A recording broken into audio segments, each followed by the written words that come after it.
Salve, gente linda! Vamos falar sobre a lua cheia de peixes, que acontece, então, no 25º grau de peixes e 40 minutos.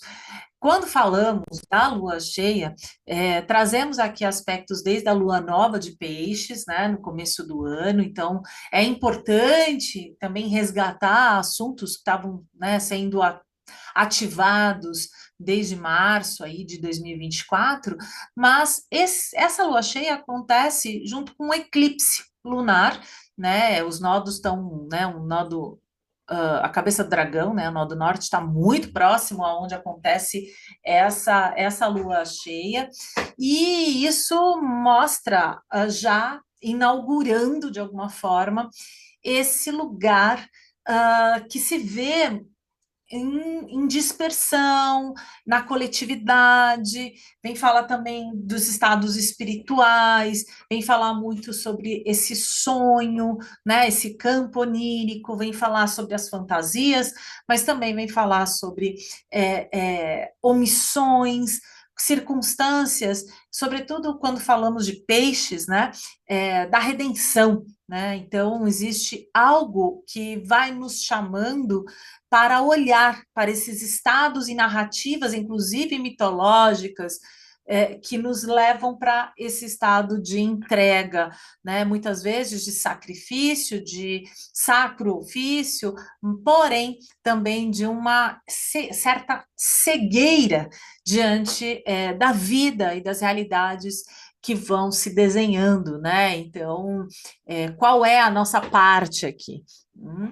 Quando falamos de uma lua cheia, então, é também importante trazer que os estados anímicos, os estados emocionais, o inconsciente em si é iluminado por esse sol, que até aqui, representado por um estado consciente, deposita luz, e em Virgem são como ferramentas, lupas, para enxergar melhor uma totalidade, para enxergar melhor aquilo que se vê em dispersão, aquilo que se vê num estado de fantasia, e o grande desafio é não sermos, então, engolidas por uma onda de contaminação de informações que não necessariamente nos são úteis, né? Então a gente vai ter que tomar muito cuidado em relação a isso. Às vezes são situações e informações num estado de repente de fatalidade, de algo que simplesmente se esvai, se perde, né? Como uma correnteza que leva a vida e tudo que ali de alguma maneira carece nos deixa então de mãos vazias, né? Então Saturno, que nesse momento retrograda em Peixes também, né? Então lembrando que ele já vem num percurso aí, tá num ponto médio exatamente, né?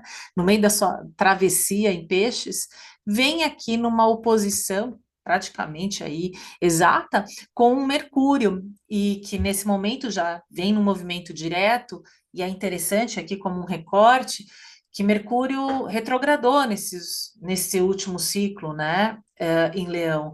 Então, pudemos lidar com um repensar, com uma reorganização, às vezes lugares que ficaram mais interditados e que nos deu também tempo de elaboração e, inclusive, de despertar uma prontidão de realizar algo, de colocar em prática.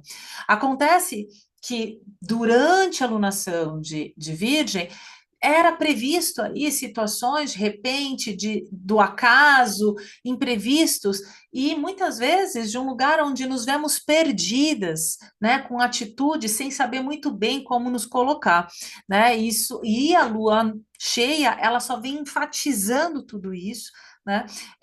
Principalmente porque essa oposição de Saturno, que para mim é o planeta que, de alguma maneira, por mais que seja desafiador, todos os aspectos que foram desenhados por ele desde a Lua Nova, tem aqui algo que nos serve como uma âncora, né, diante das ondulações e literalmente, né, é, dessas correntezas que podem nos arrastar para contextos muito mais desafiadores.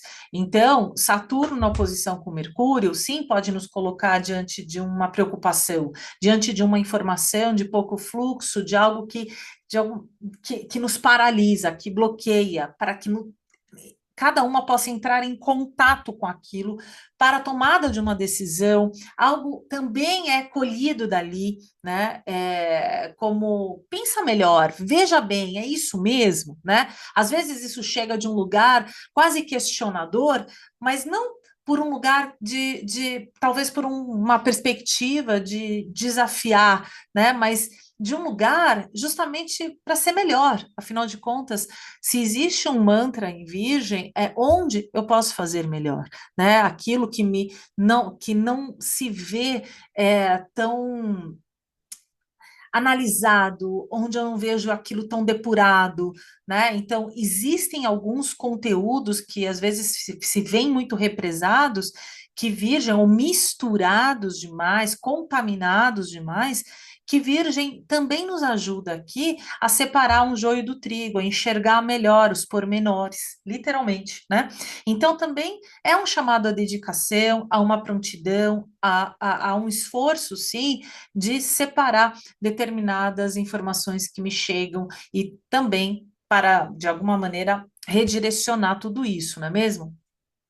Existe um outro trânsito bastante significativo, que é a quadratura de Vênus com Plutão. E isso pode nos trazer uma carga e uma intensidade muito grande frente aos desejos. Então, o grande desafio é que isso fica numa exposição tanto das relações, afinal de contas, Vênus aí transita por Libra e, né, ela é regente de Libra, assim como de Touro, mas dentro da qualidade da onde damos as mãos, né? Então, das parcerias, dos afetos e também desses valores, mas sobretudo aqueles lugares onde assinamos contratos, onde assinamos combinados, onde de fato damos as mãos.